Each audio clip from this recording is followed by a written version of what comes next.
Hey folks, Steve here with Shots from the Right. I'm going to go through this stuff. I did it live on TikTok, and I'm going to do it now for a recording and maybe give it a little production value in the studio. We'll see how this turns out. I want to talk about the American citizen and the expert class, how they've changed America and why. And let me fix the microphone here. Testing 1, 2. Okay, we're doing good. But anyway, the American citizen and the expert class.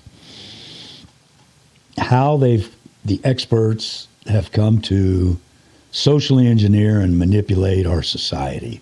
It's gone on right under our noses, and it's been very subtle for over 100 years. In the late 1800s, the secular humanists wrote a manifesto.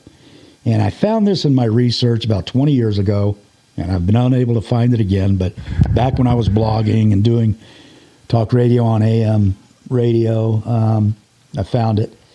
And the secular humanists sought to replace God in American society with experts, scientists, academics, the expert class, because they would be able to manipulate society more easily. If your loyalty is to God, God is your sovereign, as was always the case in America for 200 years, it's harder to manipulate you because the Bible is fixed. And, it was compiled in the year 300 and something, 400 and something, whatever it was. And it's hard to tear you and your family away from that. So, let's go in order through my argument here. And I've written all this down. I've got a speech prepared, and I've taken many, many speech classes in college and in the military, but I don't have teleprompters and all this stuff. It's just me and you. And so you're going to see me reading, And so, because I want to say certain things, and I want to keep this argument in order and going, and I don't want to ad-lib too much, so I'm going to stick to what I've written. I think I've very thoughtfully written it, and I want to stick to it because there's a point I want to make. And I want to make it logically. I'll appeal to your logic and reason, whether you're Republican, Democrat, liberal, conservative, I don't care. I'm talking to you. We've got probably, they always say this and it bugs the hell out of me. But we do have one of our most important elections in the history of America coming up in these midterm elections in November of this year. It's going to be vital to our future, to our freedom, to our children and our grandchildren. I have grandchildren. And I've been fighting this fight for 50 years now. And I'm not going to give up. But before we talk about government and economics and experts and humanism or the condition of America today, we have to begin where America began, and that's with the source of our rights. Excuse me, I got to have my coffee. The Declaration of Independence says that all men are created equal and endowed by their Creator with certain unalienable rights, and among them, life, liberty, and the pursuit of happiness. It then says that to secure these rights, governments are instituted among men, deriving their just powers from the consent of the governed. Now that order matters. They didn't do that by accident. These weren't just flowery words or, poetic prose. Or our rights do not come from government. Government comes after our rights. Government doesn't create liberty and then graciously hand it down to us. Human beings possess rights by virtue of their humanity and, as the founders expressed it, by the authority of their Creator, our Creator, God. And don't give me a bunch of deist crap that founders were deists. They weren't. There was maybe 2 of them. Ben Franklin toyed with it for a little bit, but he's a Christian. Human beings possess rights by virtue of their humanity, and as the founders expressed it, by the authority of their Creator. Government is merely the institution established to protect those rights. It says so right in our Declaration of Independence, our founding document. Remember, the Constitution is not our founding document. The Declaration is. The individual comes first. The rights of the individual come next. Government is the servant created to secure them. Once government begins treating itself as a source of our rights, the entire American order has been turned upside down. If the government gives you your rights, government can redefine them, ration them, suspend them, or take them away. Think back to COVID and what happened to us.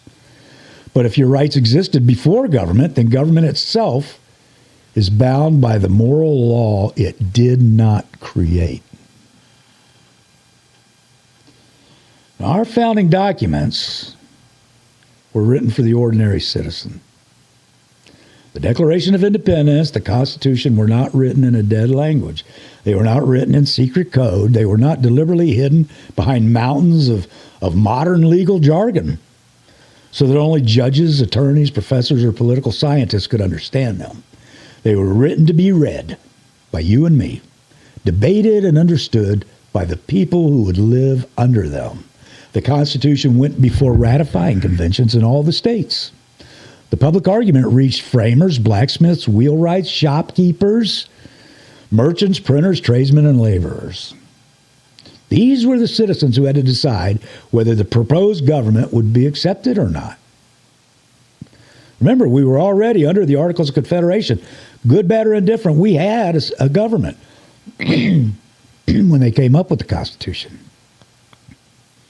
Now, they couldn't make that decision unless the structure and purpose of the new government could be explained to them in understandable terms. So, that's how the Constitution was written, in the common vernacular of the day. This doesn't mean that every clause was simple or that every citizen agreed upon its meaning. They had concerns. The ratification debates proved just the opposite. Americans argued fiercely about power, representation, taxation, standing armies, the courts, and the danger of centralized authority. That's why the centralized authority, federal government, was given so little power under the Articles of Confederation. They argued because they understood that the Constitution belonged to them. Starts out, we the people. The Federalist Papers defended the proposed Constitution and explained how its advocates believed the new system would work. The Anti-Federalists raised concerns, serious objections. For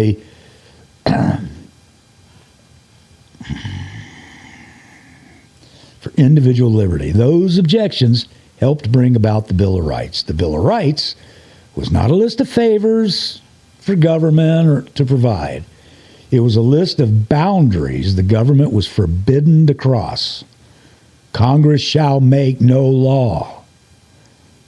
The right of the people shall not be infringed. The people shall be secure. Powers not delegated to the United States are reserved to the states or to the people, respectively. Those are the exact words out of the Bill of Rights. Those are restrictions. They're warnings. They're reminders that government is not sovereign over the citizen in America. The people are sovereign. The public officials exercise only delegated power. And there's no wiggle room in those words. Joe Biden, Schumer, Chucky Schumer, Dianne Feinstein, when she was in the Senate, they like to say that nothing in the Bill of Rights is absolute. Nothing in the Constitution is absolute.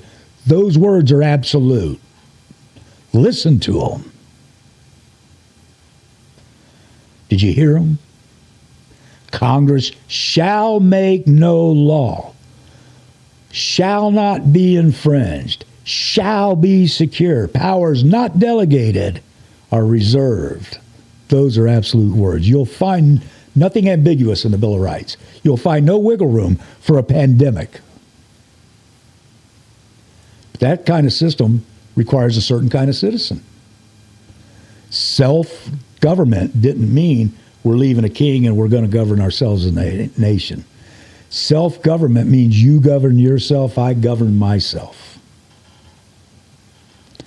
And that takes a people who are willing to read, to listen, to question, to reason, and to reach conclusions for themselves. A republic cannot remain free if the citizens surrender their judgment to a permanent ruling class. And that brings us to one of the great changes in modern life.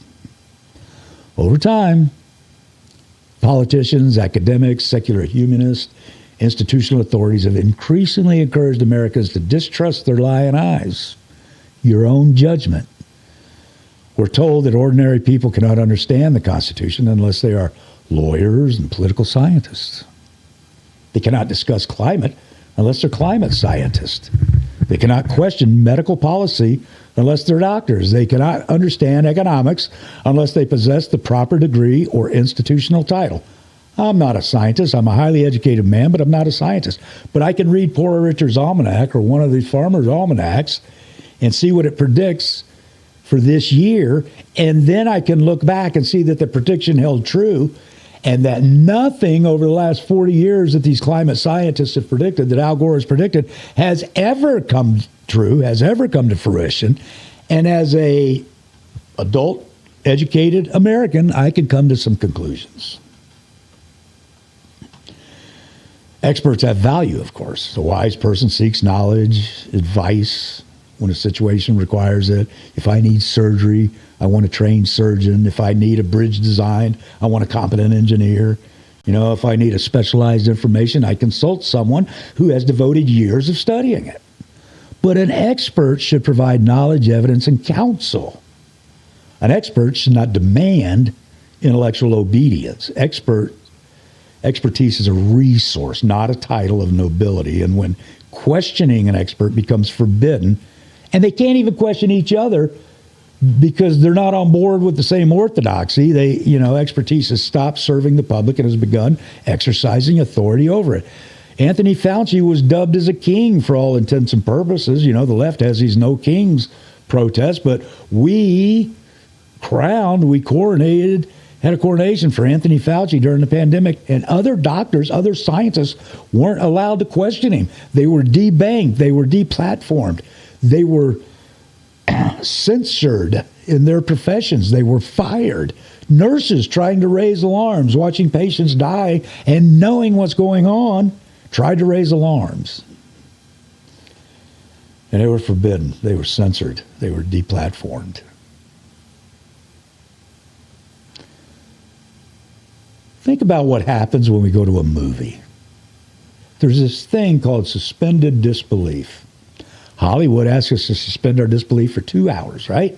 You're watching Star Trek and Star Wars, and you're smart.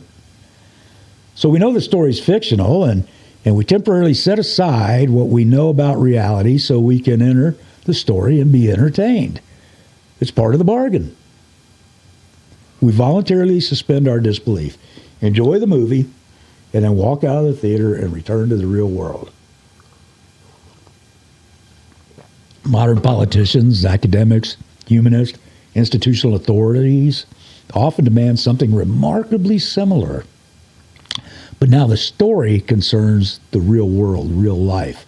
And the consequences are very real, like life and death. They ask us to suspend our judgment. Do not believe your lying eyes, they say. Do not believe your lying ears. You're not an expert. Do not trust your experience, your common sense, or your intuition. When observable reality conflicts with approved orthodoxy or explanation, we're expected to reject reality and accept the explanation. Not a single climate change prediction has come true. Not even one. Oh, they'll twist themselves, they'll contort themselves like circus performers to say, but they have, or to say, because of our successful efforts. They've been wrong the entire time. I maintain they've been lying the entire time. Here comes the command, like during the pandemic. Listen to the experts. Trust the experts. Do what the experts say. But genuine knowledge, real knowledge, doesn't fear questioning. Honest experts can explain their evidence, identify their assumptions, admit uncertainty, and answer criticisms. They don't need to silence ordinary citizens in order to establish the truth, right? America was not founded by people who blindly submitted to authority. It was founded by people who questioned authority, examined its claims, compared those claims with reality, and reached their own conclusions. If citizens can be convinced that they are incapable of understanding their rights, their constitution, their economy, or the evidence before their own eyes, they will eventually surrender the responsibility of governing themselves. Once people stop thinking for themselves, they no longer need to be persuaded. They can simply be led. Dumb and blind to the slaughter. In my opinion, this didn't happen by accident. It grew from a philosophical reversal. The founding vision begins with the individual, the creator, natural rights, moral responsibility, family, community, limited government. Much of modern secular humanism begins somewhere else, with human institutions as the highest authority, and with trained managers using government, education, and culture to improve or redesign society. Under the older American understanding, government protects the space in which free people build families, churches, businesses, charities, neighborhoods, and communities. Under the managerial understanding, government increasingly directs the outcomes, defines acceptable beliefs, redistributes resources, and decides what social arrangements ought to be encouraged or discouraged. This sounds a whole lot like many other totalitarian systems we've seen in 1930s Germany, 1920s and 30s and 40s Italy, Soviet Union, Maoist China, North Korea, Cuba, Venezuela for a time. That is more than a disagreement about a program or one election like in 2026. It's a disagreement about who possesses authority to shape human life, to shape society in our country. We're supposed to be self-governing. That doesn't mean Washington, D.C., or the states, or the city, or the county. It means us individually. We're supposed to be able to design our own human life and our families and our tribe, if you will, our extended families. Do free people govern themselves within constitutional boundaries, or are they raw material to be managed by institutions whose members believe they know better? You know, think about the academics who have been experimenting on our children for generations now in education. They've been trying to wiggle their way in between parent and child since the 1970s. They keep trying things like this outcome-based education or Ebonics or, you know, this type of math, the new math, or that type of, you know, phonics. And we're not going to teach cursive writing. Oops, we're going to go back to teaching cursive writing. And they've been experimenting with children, using them as lab rats for generations. And I don't think that's too strong a term. Now sit back and ask yourself this. You know, are we really living under a capitalist system, capitalism? That question leads directly to the economic complaints we hear today and to this upcoming election. Americans are struggling with an affordability crisis. You've heard that, affordability. You've heard the Democrats bring it up, affordability under Trump. And he brings up affordability under Biden, you know. 22% inflation or whatever it was under Biden over time, cumulative, and then this little bit of 2-point-something% under Trump. Affordability. It's in all the news if you watch it. Housing is increasingly beyond the reach of young families. Food, energy, healthcare, insurance, education, and transportation consume ever more of the household budget. People work, save, and try to make responsible choices. I don't believe that one entirely. Yet many feel the ground keeps moving under their feet. You know, when you have the latest $2,000 or $1,000 or $2,000 iPhone and the Air Jordans or whatever, and the perfectly coiffed hair and the nails, and you know, you're spending all this money, and then you tell me you can't afford baby food and stuff, get out of here. You're not making your best decisions. But are we actually living under capitalism? They're blaming capitalism for all these things, greedy CEOs and stuff for all these things. It's not true. In my opinion, the United States has not operated as a genuinely free capitalist economy since at least the 1930s. And the progressive era laid important foundations before that. You know, under Woodrow Wilson and before him, and the New Deal greatly accelerated the transformation. What emerged was a mixed economy. Socialism, proto-fascism, capitalism, it's mixed. Ownership, market activity, combined with government spending, central banking, monetary intervention, taxation, subsidies, regulations, social programs, and administrative management. You know, Nobel Prize-winning economist Milton Friedman will tell you straight up, or when he was alive, he wrote it in books and he made speeches and stuff, that markets don't cause inflation. People don't cause inflation. Purchasing things doesn't cause inflation. Central banks and governments cause inflation. They cause inflation by printing out money, devaluing, debasing the currency. We still use the language of capitalism because business remain privately owned and Consumers can still purchase products, but consumerism is not the same thing as capitalism. Buying and selling can take place inside the economy in which government heavily influences, manages, controls money, credit, incentives, production, distribution. So before we blame capitalism for unaffordable housing, declining purchasing power, expensive health care, rising tuition, you can't blame capitalism at all for rising tuition. That's deep pockets. Higher energy costs, Obama and Biden. Perhaps we should ask some basic questions. What did government do to the currency and the money supply? What did it do to interest rates and credit? What did federal, state, and local governments do to the supply and cost of housing? California, New York City, what regulations, mandates, subsidies, taxes, licensing restrictions were imposed? Rent subsidies or rent controls. What happened to domestic energy production? Obama and Biden. What incentives were created in healthcare and higher education? Student loan programs. How much public debt was accumulated and who ultimately pays for it? If government repeatedly interferes with a market, changes its incentives, subsidizes some choices, restricts others, I mean, go all the way back to 2008, 9, and 10, both sides, Republican and Democrat, and then blames the remaining private sector when the results become unaffordable, we're not looking at a simple failure of enterprise. We're looking at the consequences of a managed, mixed economy.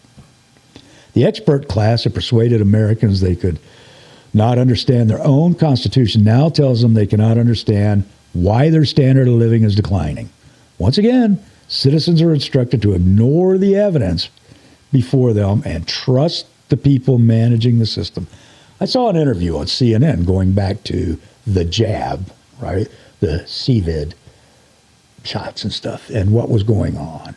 And Dana Bash, or one of these chicks, news readers, you know, this Bobby Kennedy or somebody's mixing it up with him. And he's saying, you said this, you said that, you lied. Oh, no, we didn't. We simply went to the experts, and this is what we were told, and we reported what we were told, and that's what we do. Well, you know, they used to have a little journalistic curiosity. They suspend their disbelief now in favor of the experts, right? Watch them when you call them on it. I want you to remember what Marco Rubio recently said to an international crowd during a speech overseas. And I'm paraphrasing here, but he said, we're no longer going to participate in the managed decline of the West. See, capitalism didn't lead to a loss of manufacturing jobs in America, in the Southeast and in the Rust Belt. That was NAFTA. That was a managed decline that started 50 years ago, according to Marco Rubio. I think it happened a little sooner. Now, remember, Marco Rubio is an insider, longtime Florida politician, longtime senator, and now Secretary of State. He's one of them. Trump's an outsider, but Rubio's an insider. And he says we're no longer going to participate in the managed decline of the West. Brings me to the hardest, most serious part of this argument, the managed decline of Western economies. I believe that the decline we were experiencing was not merely a collection of innocent mistakes. At a minimum, generations of leaders knowingly adopted policies and transferred authority, NAFTA, upward, weakened economic independence, expanded dependence on government, and accepted a lower standard of living as the price of their preferred political and social goals. You know, government's been breaking our healthcare system since 1912 and say, we'll fix it's broken, we'll fix it. Oh, the doctor needs a new yacht, we'll take care of that, you know, and they're breaking our healthcare system, and then we'll fix it, right? All the way up through LBJ and Obamacare. Jonathan Gruber, one of the architects of Obamacare, said it was intentionally designed to fail as an incremental step to single payer, which in Canada now they're unaliving people under single payer. But so this is all done on purpose. These aren't stupid people. These are very highly intelligent people. These are people in the CIA, FBI, DIA, all these agencies, and all these universities and all these think tanks. They study these things, and it's known, you know, how to manipulate a society, how to manipulate crowd behavior and all that stuff. These are all scientific things. I did a podcast on that earlier today. The transformation has been unfolding for a long time. The progressive movement expanded faith in the administration and expert government. That was their goal. The Federal Reserve centralized enormous influence over money and credit. The New Deal permanently enlarged the federal government's role in economic and social life. Later generations added new regulatory systems and new entitlement commitments, debt, monetary expansion, global economic arrangements, and layers of administrative control. They just kept piling this shit on. To say the decline was pre-planned is a serious charge. I know that. Serious charges require evidence. I know that. It should be demonstrated with documents, speeches, policy proposals. This is why they have all these hearings in Congress, policy proposals, institutional plans, dates, stated intentions of the people who design these policies. The case should not rest on slogans or suspicions alone. This stuff is coming out in some of these hearings about Fauci and these people and with what Jonathan Gruber was caught saying. And then you get people like Project Veritas and Nick Shirley out there, and they're collecting these evidence with these undercover videos, and people are just poo-pooing them and sloughing it off. They'll believe our CIA, is changing governments overseas, and they'll bash them for that, and they'll say, but they wouldn't do that here. We found angels among men. They wouldn't do that in our own society, in our own government, right? Yeah. Tell me another bedtime story. But here's the thing.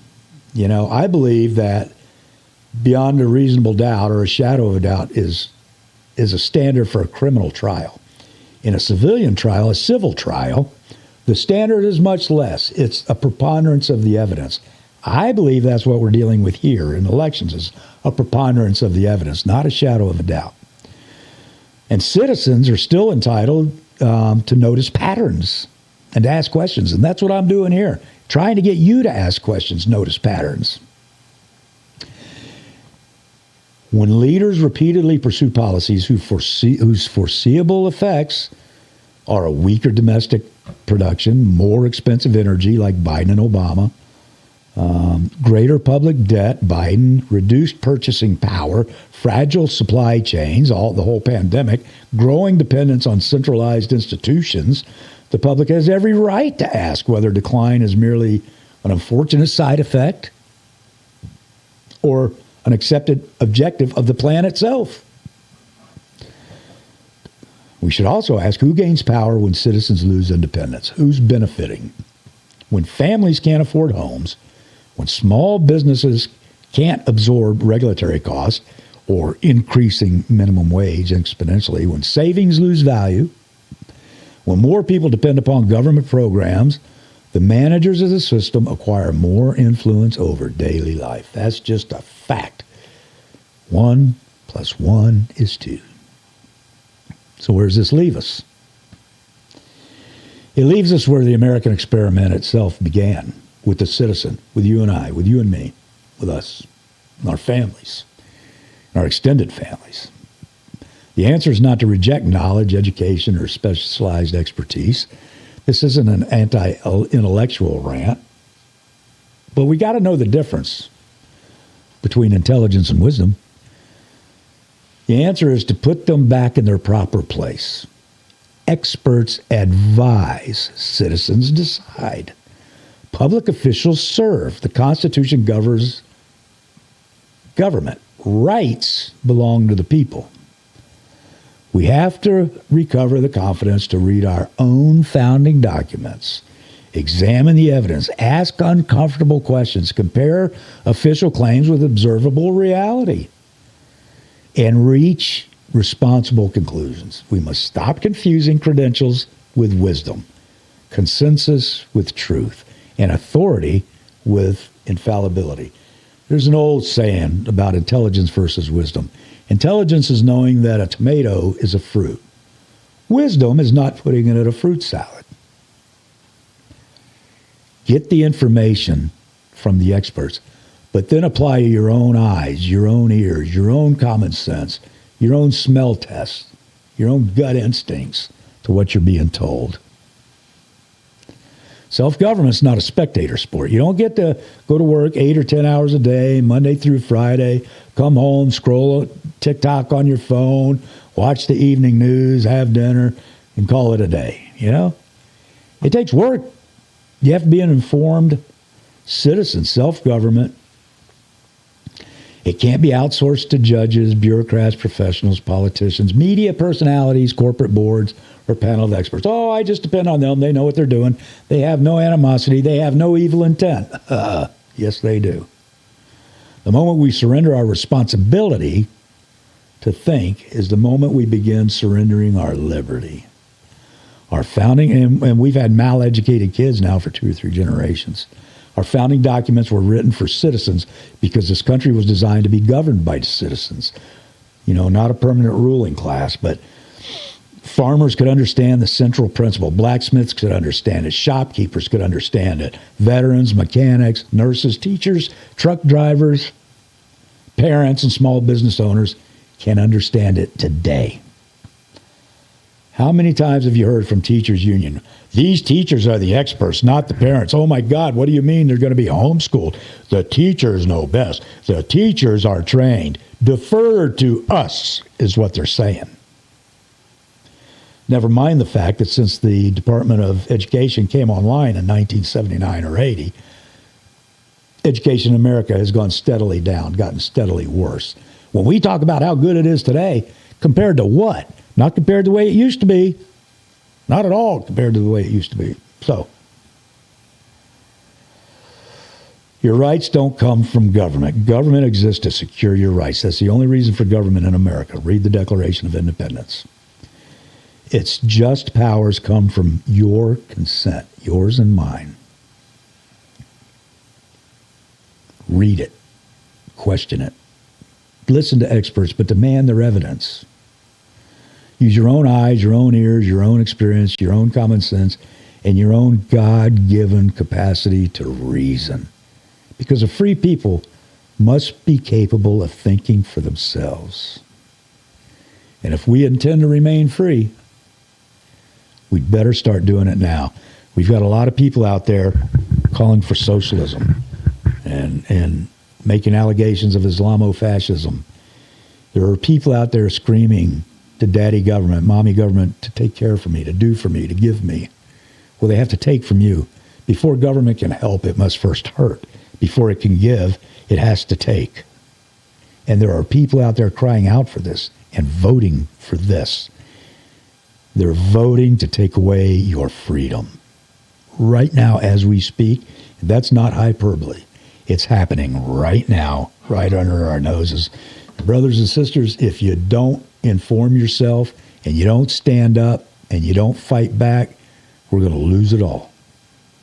So, I love you. I pray for you. Inform yourselves. You may come to different conclusions than I, and that's fine.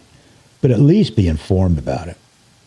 So I love you, and I pray for you. If you're a leftist, I pray that God touches your heart and changes your mind.